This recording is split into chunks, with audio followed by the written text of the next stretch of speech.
This video is sponsored by my generous supporters on Patreon. If you're interested in helping out the channel or getting a shout out in one of my videos, then feel free to make your way over to patreon.com/JosiahHerring. That's patreon.com/JosiahHerring. And it's very one of the very few comic book characters, even back then, that was covered from head to toe.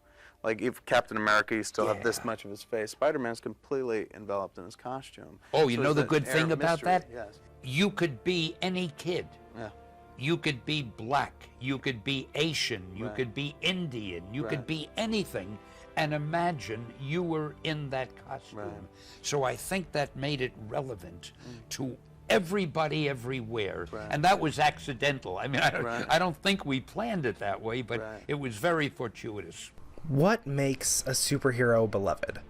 Some could argue their powers have a factor in it, but often people are afraid of spiders, yet Spider-Man remains an icon to this day.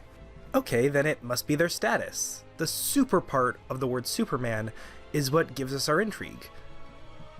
But if that's true, why are they called superheroes? Surely if that was the case, we would just refer to them as heroes, right? No super needed. No, I believe that the reason that these characters become pop culture icons is actually quite the opposite. If Superman is a superhero, then doesn't that mean that hero and man are interchangeable? Humanity is what helps us step into the shoes of the character. Not everyone is strong enough to punch through a brick wall, but everyone does have to worry about bills or being late for a job interview. And that is really where Stan Lee shined when it came to writing. He always emphasized the human part of Superhuman. He'd take inspiration from his own life, incorporating that into his stories to add more personal flair into each character. Well, the one time I came close to giving up is in the early 1960s.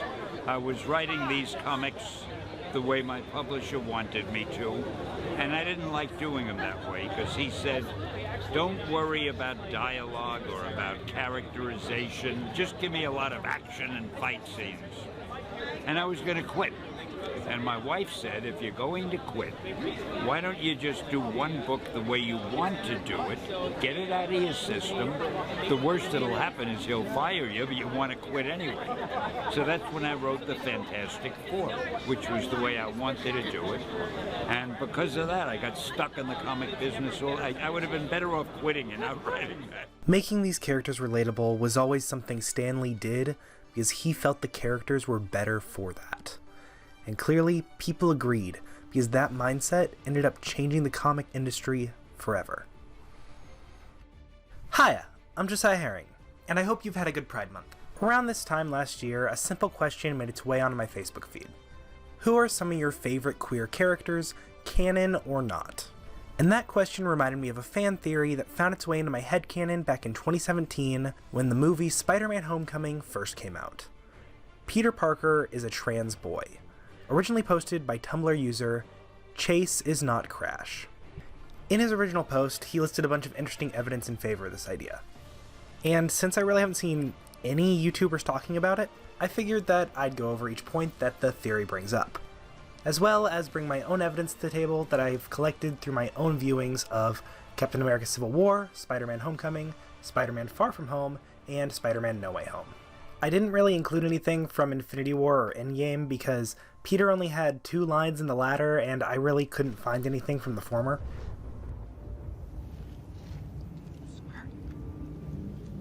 But if anyone can think of any evidence from those films, go ahead and let me know in the comments. Or better yet, make your own video about it. I think this theory really should get more attention than it does, so the more people talking about it, the better. Because to me, that's what superhero movies have always been, and they're so, as we discussed, they're so inherently trans.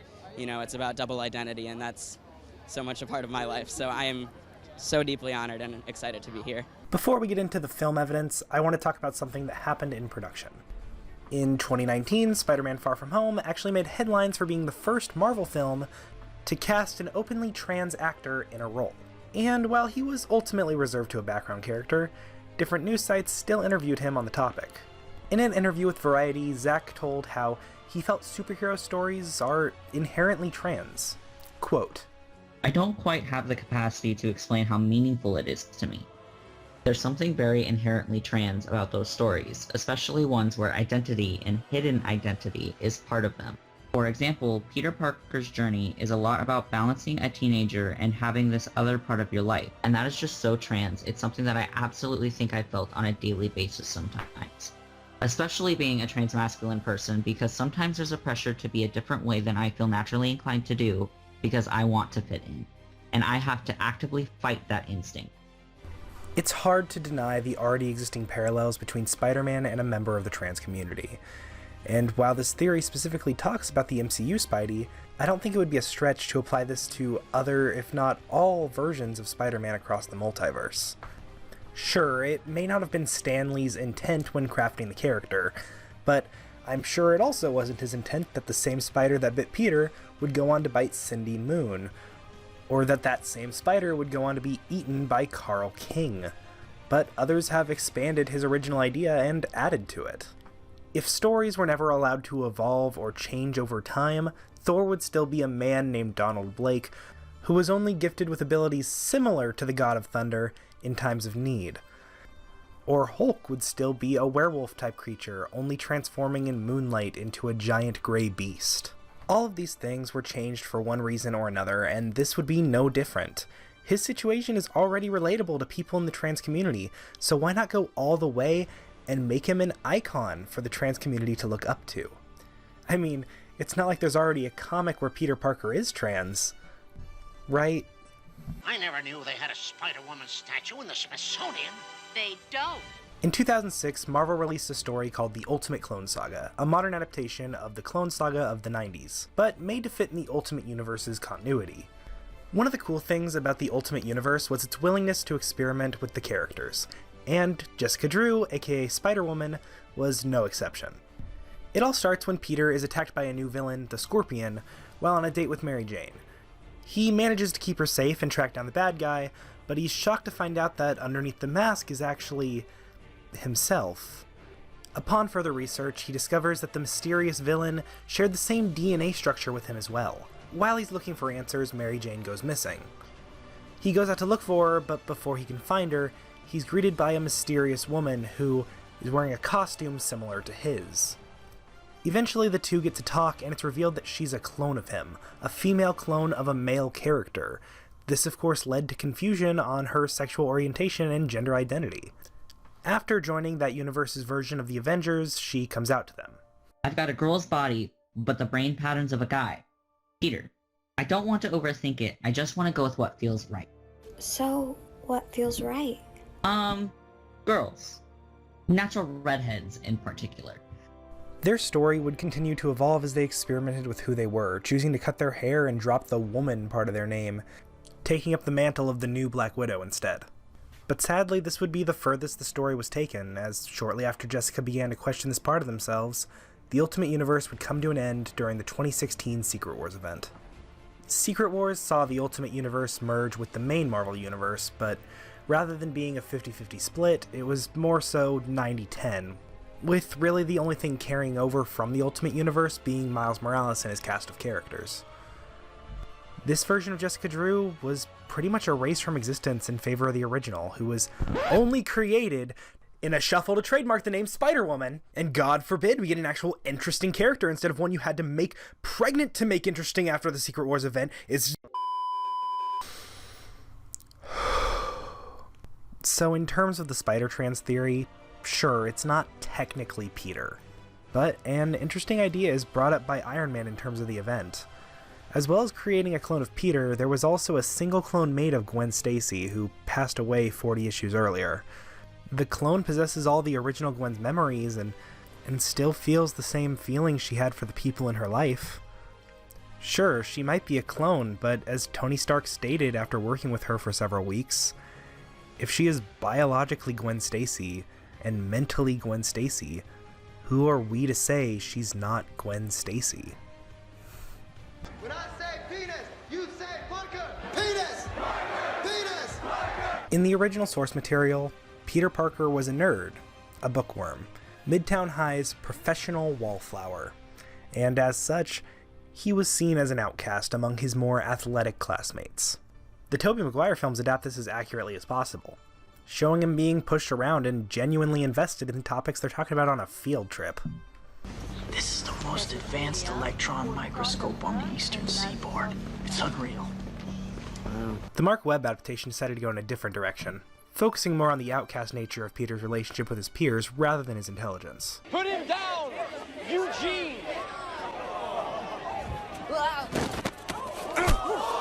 But once again, the MCU adaptation of the character takes things in a different direction.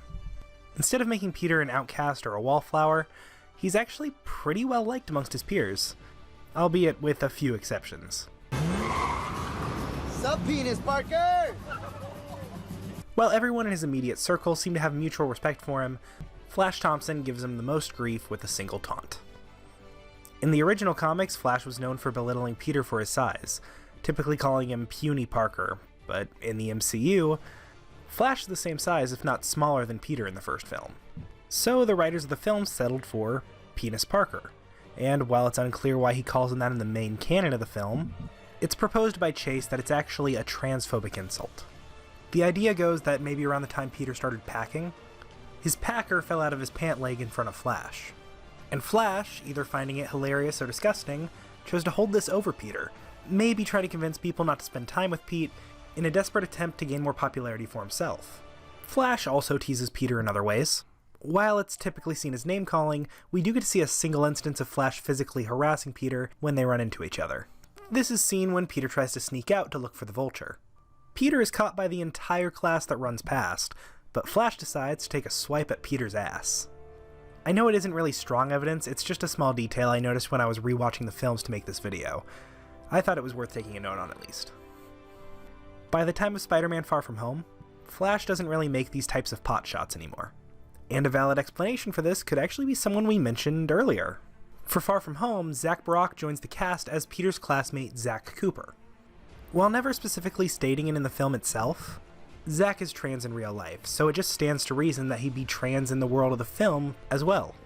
Group that with the fact that Flash had to rejoin school halfway through the school year because of the blip, and that basically means Flash would be a new kid arriving in a school where he only knows about half the students. Almost like if a bunch of private school kids had to suddenly transfer to a public school. And trust me, as a public school kid who lived in a small town where the only Christian school had to get shut down due to budget reasons, it was really funny to watch a bunch of snobby religious rich kids have to learn that sexual orientation and gender didn't matter in our school. If anybody had their homophobic or transphobic beliefs, they were quickly squashed out by the fact that most of the popular kids at our middle school all identified as part of the LGBTQ community. Any transphobia is really squashed out by Spider-Man Far From Home, but there is one scene I noticed in the theater that really stood out as a possible trans parallel. In Spider-Man Far From Home, Flash really takes a back seat as the bully.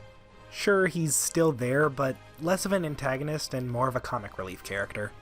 In his place, the token school bully is replaced with Brad Davis. He's not a bully in the same way Flash is, but is more of a rival for Peter, as they both battle for MJ's affection. In the process, Brad ends up telling everyone that he saw Peter go to the bathroom with a girl, and twisting his words, MJ defends Peter by saying, "The very concept of objective truth is fading out of the world." George Orwell. Thank you, MJ. Yeah, well, I mean, since Peter's not really here to tell his truth, what about you, Brad? Why do you think it's cool to take pictures of people in the bathroom? Yeah, dude. What's that about? No, it wasn't like that. It was, I was trying to Let's take just put all this craziness behind us and have a nice, peaceful afternoon. Sounds great, Mr. Harrington. So the class? Okay. I'm gonna be a cool teacher right now. You gotta stop doing that, okay? It is weird. No more photos in the bathroom. Urinal or stalls. When I saw this in theater, I immediately linked it to the ever-lingering controversy that is trans people and bathrooms. Now, obviously, Brad didn't mean it this way. We actually saw him walk in on Peter changing into his Spider-Man costume in front of a female S.H.I.E.L.D. agent. But I still saw the parallel and thought it was a strong enough piece of evidence to bring up. Definitely stronger than... A fan of mine tweeted a picture of me saying, Tom Holland looks like he has a frog in his mouth when he's taking paparazzi pictures. And I thought it was hilarious, so I reposted the picture, which then went viral and everyone found it hilarious. But then weeks go by, and I'd look at myself in the mirror and be like, maybe I do look like I have a fucking... Another thing brought up by the original poster, as well as people trying to expand on this idea, are linking to traits that actually belong to Tom Holland. This can be anything from his height to the pitch of his voice. The only problem with bringing stuff like this up as evidence is, well, Tom Holland isn't trans. I can see height being good evidence in, say, an animated setting, but when you can tie the height of a character to the height of a cis actor playing them, the evidence falls flat. At the end of the day, you can just immediately say he's only as tall as his actor. The pitch of Peter's voice really can't be taken into account either, because that's Tom Holland's real voice. Maybe it would be evidence if they were pitching his voice up or something, but that's the actor's natural voice. Now, don't get me wrong, Tom Holland being cis doesn't completely disprove this theory outright. While a trans actor can certainly help cement a character's status as trans, I personally don't believe it's a requirement. I certainly believe that hiring more trans and gay actors is important to make sure more diverse people get to enter the industry. But I also acknowledge how sometimes it's okay for people to just act and be different than the character they portray.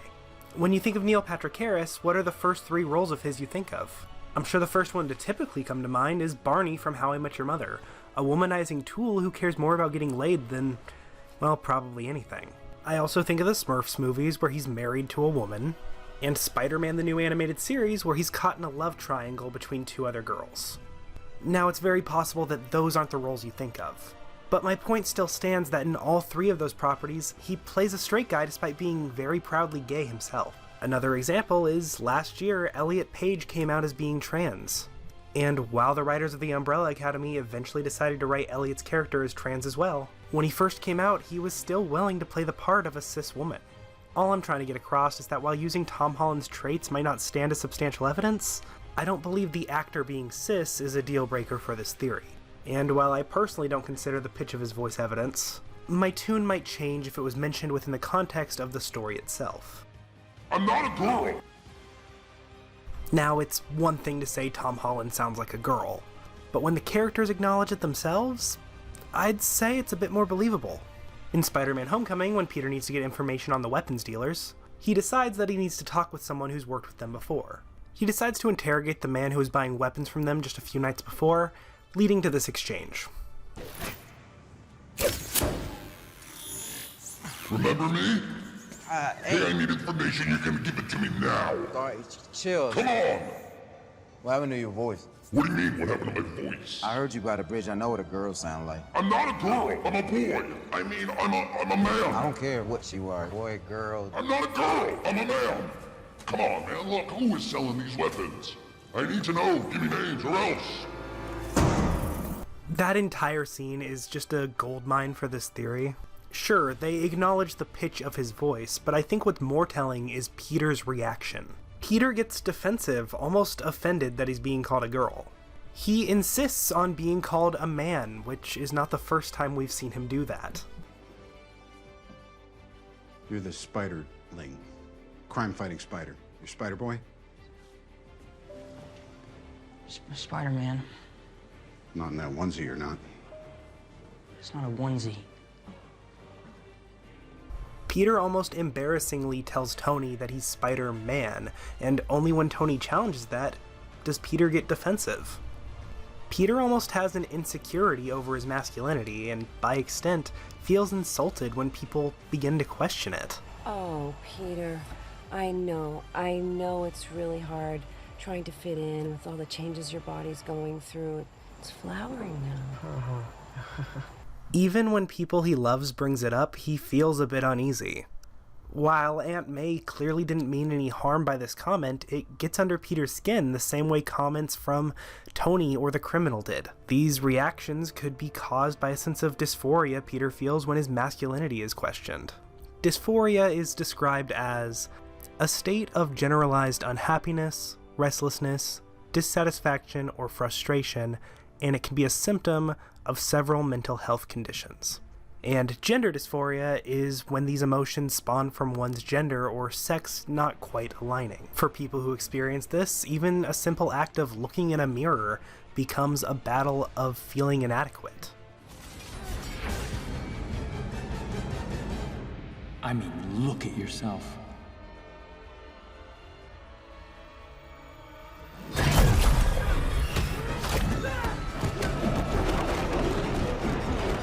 You are just a scared little kid in a sweatsuit.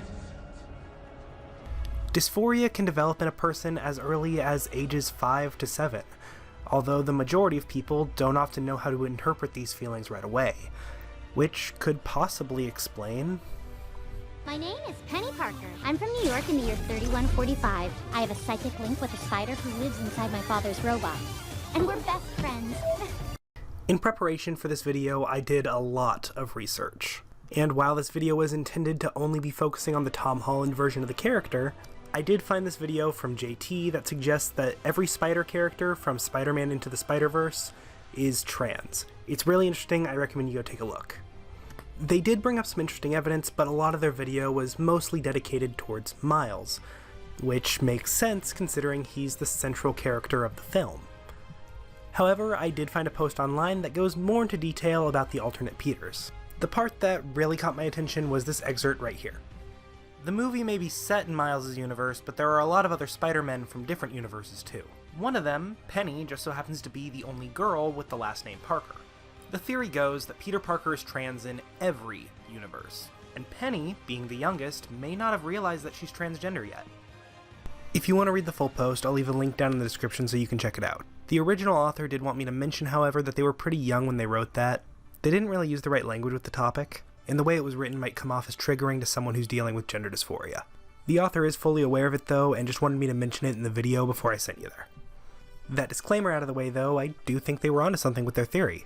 In the original comic, Penny is only 9 when she becomes the co-pilot for Spider. And while an age is never given to her in the film, I think it's safe to say that that's accurate, seeing as she looks younger than Miles and Gwen, who are both 14. Grouping the existence of Peni Parker with the fact that the only stable clone of Peter had to have XX chromosomes, and I believe there's something there, even if it's only subtext. Which brings me to my final point.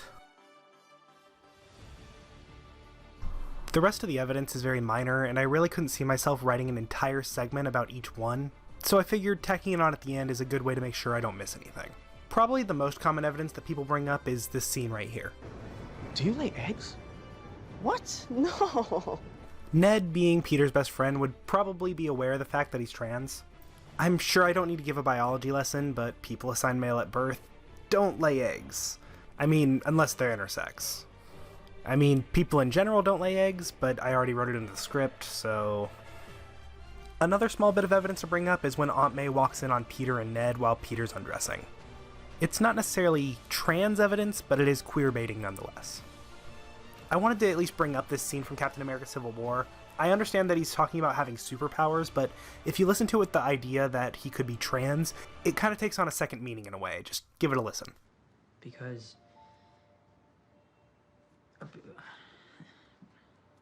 I've been me my whole life, and I've had these powers for 6 months. I read books, I build computers.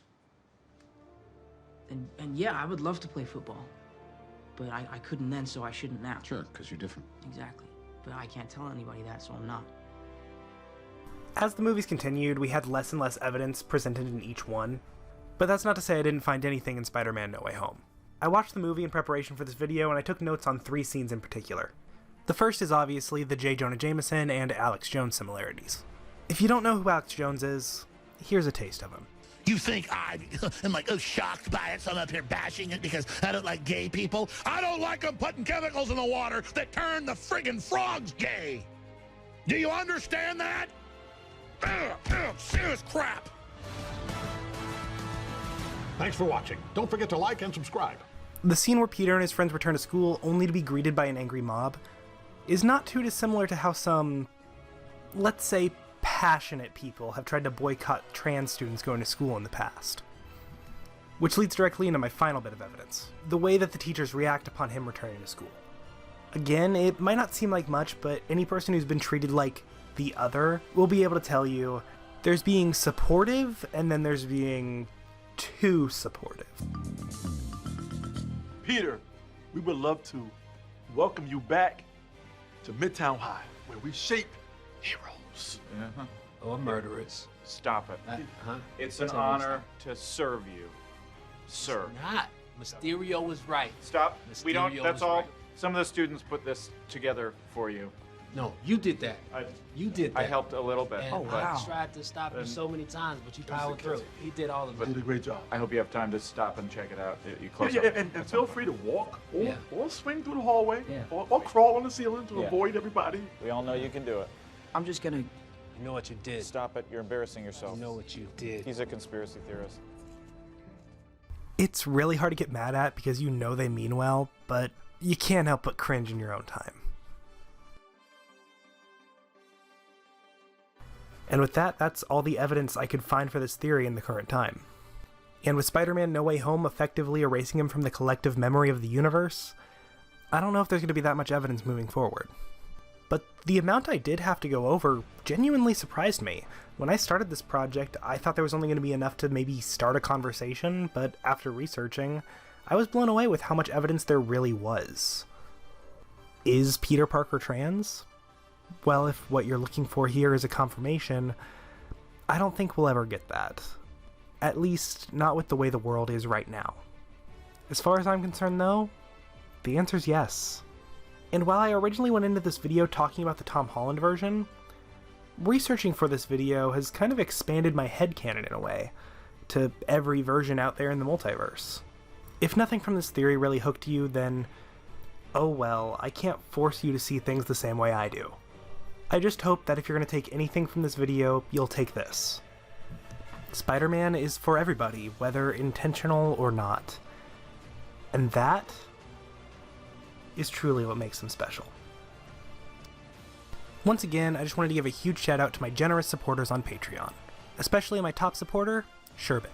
If you would like a piece of custom art like this, then head on over to patreon.com/Josiah Herring and see which tier would suit you the best. Alright, so that should all be good. And then one more thing that I'm questioning putting in the video or not is, I was going to ask you a question.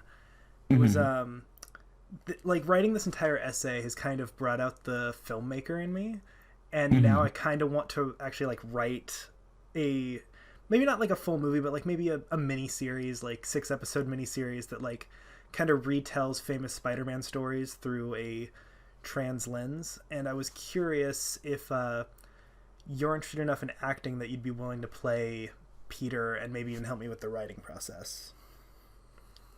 I'd love to do that, honestly. Like, I've been missing having some sort of creative outlet. You know what I mean? Mm-hmm. So, I'd love to. If that's something that, you know, you're wanting to do and stuff. Yeah, it's definitely something I've been thinking about a lot since I've started this project. I don't have a time frame on when it would happen yet.